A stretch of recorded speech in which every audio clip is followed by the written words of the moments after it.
Man, what's poppin', yo? This your boy, Mr. K Breeze, man. I'm back in the building. Anyway, listen, man. If you haven't already, like and subscribe to this page.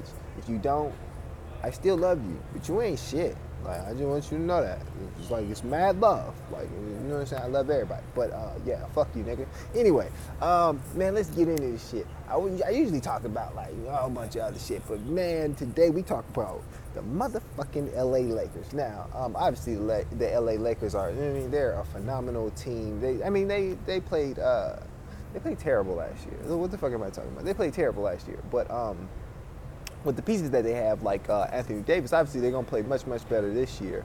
Anthony Davis took a New Orleans team that had some players, but he took a New Orleans team that didn't really have that many players, and he took them to the playoffs. So I mean, the sky is blue for the Lakers right now. They definitely going to the playoffs.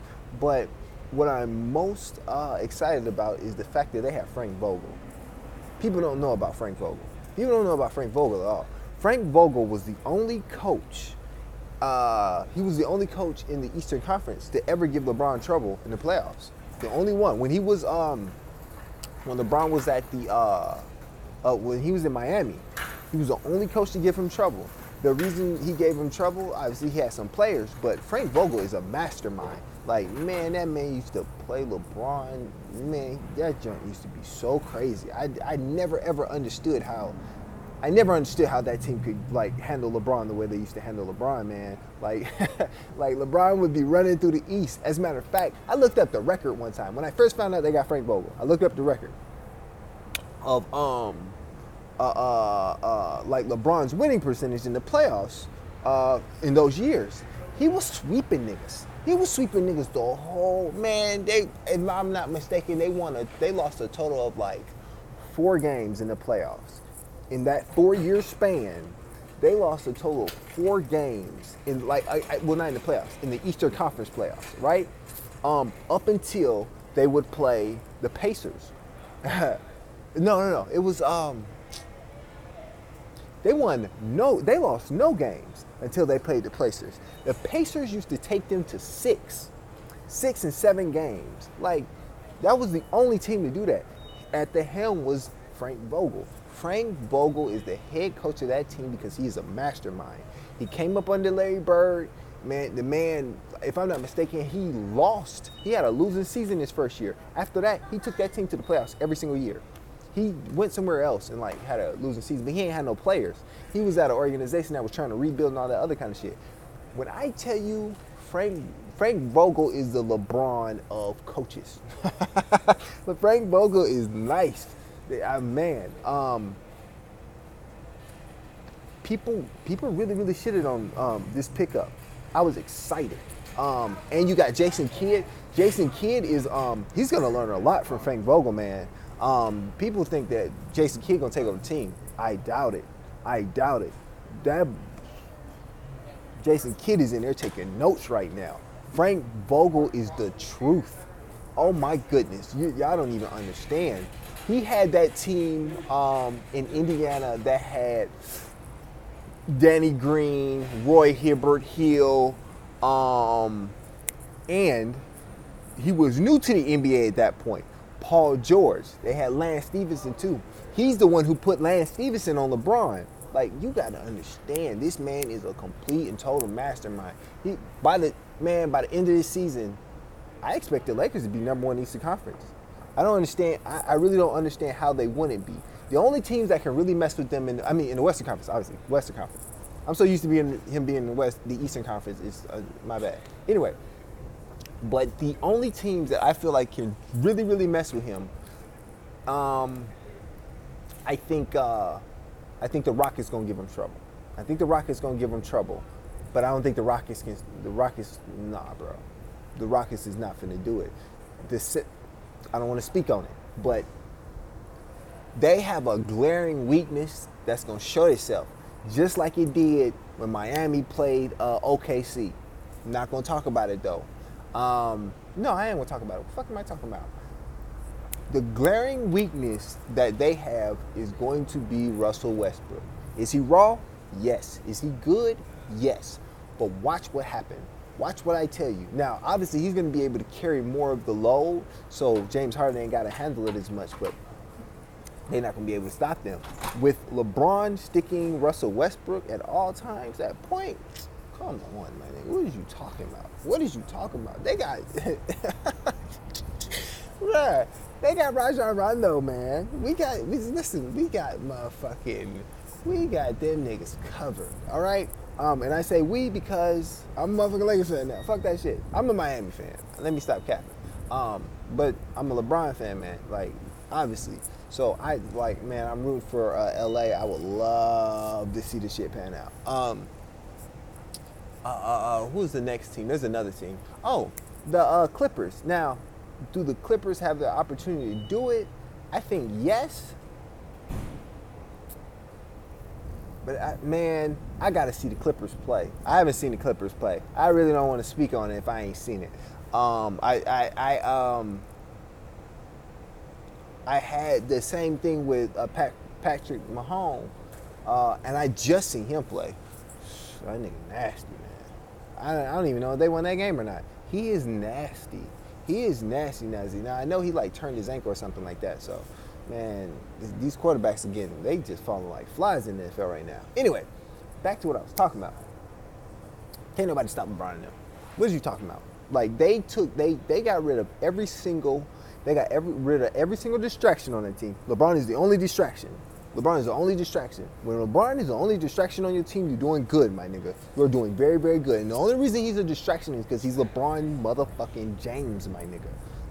That's the only reason he's a distraction. Now, Anthony Davis is finna steal the paint, my nigga. Him and Dwight Howard is in a position where he has the ability to grow again. I like it. I obviously didn't like him when he played for Orlando because obviously Eastern Conference, you know what I'm saying, all that other kind of shit. You playing the Heat, nigga, and you playing the motherfucking Cavaliers, nigga. I don't fuck with you at all, nigga. But now he played for a team that I fuck with. So, boom, we in this motherfucker. I think that is going to be a really, really good move for them because he's tough. He's really, really tough. I don't think people give him the credit that he deserves. He's an extremely tough player. He got a little bit of an inside game, you know what I'm saying? Well, not a little bit. He has a very good inside game. His defense is nice. That's gonna do very, very well with him, LeBron, Anthony Davis. You have three players who can play defense at an all-pro level, at a all-star level. That's really, really good. The next thing is you have Kuzma, who's good on defense. He's good on offense. You have LeBron, good on defense, good on offense. You have Anthony Davis, good on defense, good on offense. You have, what's the motherfucking name? Rajon Rondo, good on defense, good on offense. They did a really, really good job of getting players who can play both ways, all right? They can not only go get their own buckets, okay, but they can also play defense at a stellar level. So I'm excited to see it. Man, oh my goodness. Here's the thing about the NBA. It don't get good till Christmas. But we're gonna get an opportunity to see some really, really good games. But it don't really, really get good till Christmas. Because that's when everybody we got film on your ass now. And if anybody who knows sports understands that if you have film on somebody, that is the greatest tool in the world is when you got film on somebody. Because now you can study their habits, you can study their moves. You can study all the little pieces of their game, everything. Oh my God, it's so beautiful, man. If you play sports or you have kids who play sports, encourage them to. It's like if you're gonna be a doctor, you gotta read a lot, right? If you're gonna play sports, you gotta watch a lot of film. You have to. You have to watch a lot of film. Man, film is water. Film is water, man. You won't live without water. You won't live without film. Film is such an amazing thing. I think that it's probably one of the greatest tools of sports, other than maybe they do statistics and all that shit. That shit break down shit to the exact detail. But for one-on-one play, for team play, watching film and collaborating with your teammates and understanding what's going on, that's going to be a great thing. So around Christmas, we're going to know if the Lakers are good or not. like just like last year, we knew that like LeBron was carrying that team and Kuzma was a young star. Okay, but we knew that they wasn't the team that they needed to be around Christmas time. Around this year Christmas, we gonna know. And listen, Anthony Davis has been carrying the team. He's been the man in motherfucking New Orleans, all right? LeBron has been the man for like the past 15 years, my nigga. What is it, 16 this year? Man, he been doing this shit for too long, my nigga. So, I can't wait for this team to be down in the game because I want to see what they do when they're losing. Like, I know what LeBron can do when they up. Like, LeBron will run it the fuck up on you and just start banging threes, my nigga. Like, I already know what's up with that. I want to see what this team does when they get down, and they got to claw their way back. That's going to be exciting to watch them beat the brace off a team that was just beating them. Man, oh man. Man, oh man, oh man. And they're big. Oh my goodness. They're big at every position. I think the shortest person on this team is 6'2", maybe. Because if I'm not mistaken, they got Andre, is his name Andre Caldwell? Caldwell Pope, something like that. I think him. I think he's like 6'2". But after that, this team is stacked. This team is stacked and it's big. If you put LeBron, Dwight Howard, Kuzma, Anthony Davis, and obviously they got to add another player in there. But you put all three of them on the team. I mean, even if you bring Rondo out. If you put all five of them out there, Rondo is 6'4", LeBron is 6'9", Kuzma is 6'10", Anthony Davis is 6'11", and Dwight Howard is like 6'10". My nigga, these niggas is huge. No, Anthony Davis is like 7 feet. These niggas is big, my nigga. Like, and they can run. That's the biggest thing. Teams have been able to beat up on LeBron-led teams because their centers weren't that big. Their bigs weren't that big, right? And they got what's his name? The dude from Shaq and a Fool. I think they got JaVale McGee, right? I think they got JaVale McGee. I can't remember. Anyway, but if you look at the LeBron-led teams of the past, all of these teams, except for the one he took to the finals, he had Ziggy, but he had Ziggy and Verjao. But these teams weren't winning games because you just run around on these niggas, right? Or you had more athletic bigs like when Dwight Howard came to Cleveland and won, right? Or when he played Cleveland and won and went to the finals, right? You had teams whose bigs were more athletic than LeBron's bigs, or LeBron's bigs were too small, or LeBron's bigs weren't fast enough. You talk about his bigs being too small. A player like Tristan Thompson, right? He's got a nice size, he got nice athletic ability, but he's not nearly as big enough. He's not nearly fast enough, right? And then he has to go up against a player like Draymond Green, Draymond Green's technically right around the same size as him, but Draymond Green is more scrappy and he's faster. He's gonna get back down, he's gonna score, all this other kind of shit. Tristan Thompson may not score, my nigga. Like, he might put up 3 points in the game, nigga. Like, what the fuck are you doing? Like, what the fuck is going on?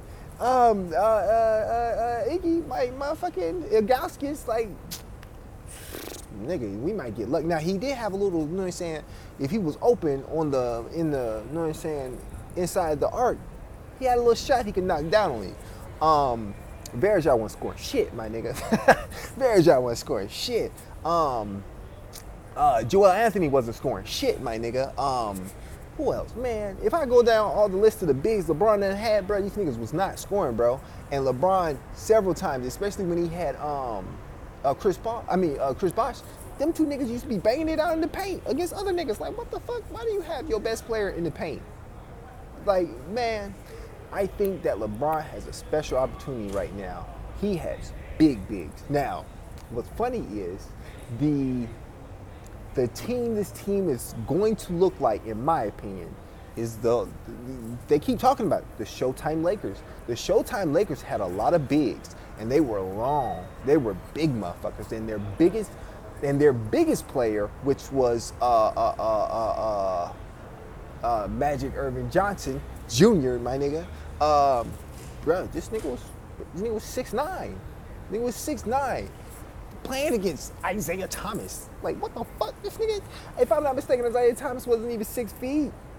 He might, as a matter of fact, he might have been 6. He might have been 6 feet. You got a 6'9" nigga sticking you. You feel me? Now that does attest to how motherfucking good he was, Isaiah Thomas, because you got a 6'9" nigga stop checking you on defense. You still putting up numbers. Y'all still winning championships. Y'all still doing your motherfucking thing. Shout out to that nigga. But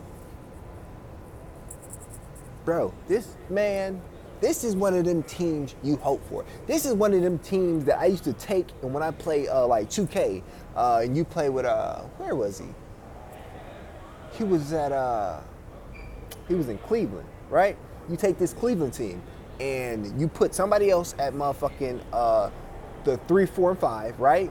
You put LeBron at point guard, and you put what was their lineup like? I can't even remember what the lineup was like. But you take the lineup and you completely switch it so that you got LeBron at the point, and the whole offense runs through him. You got shooters on both sides. You got niggas in the paint that they might make a layup, nigga. But other than that, bro, you can take the fuck. Oh, man, I put up 60 with LeBron one time, man. This is not that team. This is not that team. You have a center that can put up 60. Like, this is like some Kareem Abdul-Jabbar type shit, my nigga. Like, man, you got two centers that can. You got a center that can put up 30 easy, right? You got a center that can put up 60, right? You got you have a young man. I don't know where they gonna put Kuzma. If they put him at the 3, it's over for niggas, man. It's over for niggas because you got a young Kuzma, man. I need one. Just give me one 40-point game this year, man.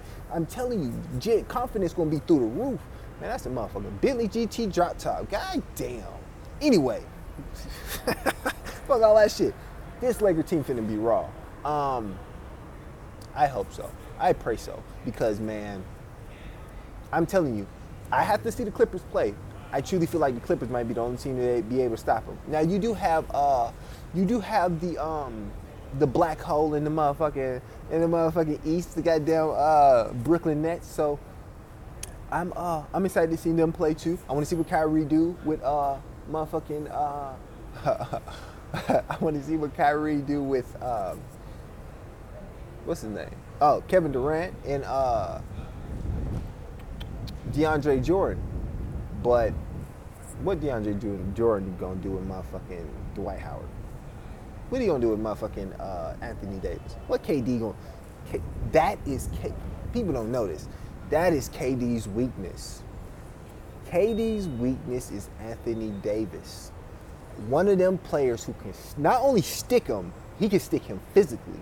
Like, he can be in his face. He can motherfucking, he can low-key push motherfucking KD around. And you also in a position where LeBron can stick him now. Because LeBron ain't gotta go handle a bunch of other bullshit. He can go lock him the fuck down. Now, I think KD is past the point of LeBron locking him down. That's why I think AD should stick him. But I don't think they're gonna do that. I think that whoever is gonna play KD is gonna put him in a position where he's gonna be able to play on somebody else. They don't want. I don't think Dwight Howard can stick with KD. I don't think he's fast enough to stick with KD. I don't think he's agile enough to stick with KD. Now, he was the motherfucking block champ one year. So, like, yeah, I mean, I want to give this man his credit. If he get all his confidence back, I do truly believe it's in here. The first time he went to the Lakers fucked him up. The first time he went to the Lakers, he looked like confidence is a major factor when you're with basketball. I believe it's an art. When you're an artist, because you got to understand the way that they work. That's an art form. If when you're an artist of any kind, your confidence is like supreme in you performing at a high level, because it's not just the work ethic. It's also the ability to just do it. It's like muscle memory. It's like you can create art, and once you get in your zone, it's like, ugh. You know what I'm saying? Like, you've seen LeBron when he get in his zone, like, he cannot be stopped. He cannot be stopped. Most people have never seen Anthony Davis in his zone because he played for the motherfucking Pelicans, my nigga. People didn't know how good motherfucking, well, yes they did. Let me stop. But Anthony Davis has been playing at a very high level a motherfucking MVP level for a long time, and he's not been getting the recognition, one, because of injuries, and two, because of the market that he's played in, all right? Three, because of the team, right? He has an opportunity right now to be on a winning team, go to a championship. This nigga might win the MVP, my nigga. For once in a lifetime, LeBron might go to the motherfucking finals and not win the MVP. That's crazy as fuck to me, my nigga. That is crazy as fuck to me that LeBron might not win the MVP on a team he plays on. I'm excited. I am super, super excited to see this team play. I want to see my dog LeBron ball out. And Frank Vogel. Obviously he can't get on the court, right? But the coach is the mastermind. The coach is the person who understands the game. He's the one I said this when he got fucking picked up. I was like, this is the only coach that I think could come to this team that LeBron truly respect. Why? Because I told you, Frank Vogel used to give him fits in the East. I used to think the Pacers was gonna beat the Heat, my nigga. I used to be so worried watching them fucking games. Motherfucking Paul George used to be acting like he was LeBron. What the fuck is going on? Lance Stevenson used to be just going slap the fuck off, my nigga. Like, Roy Hibbert used to be having just these amazing games. Like, yo, how the fuck did this nigga do this shit, man? Frank Vogel. Frank Vogel. Remember that name. That's going to be coach of the year, dog. Frank Vogel. He got a squad. And this man is a mastermind, yo. I do not take the term mastermind lightly. I do not call people masterminds. I do not call people masterminds.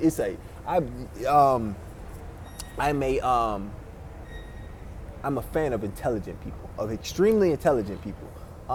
This man is extremely intelligent. He knows the game. He knows the positions. He knows what needs to be done for ball games to be won.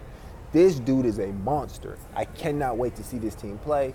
Man, like and subscribe my shit, man. I gotta stop talking because I'm juiced.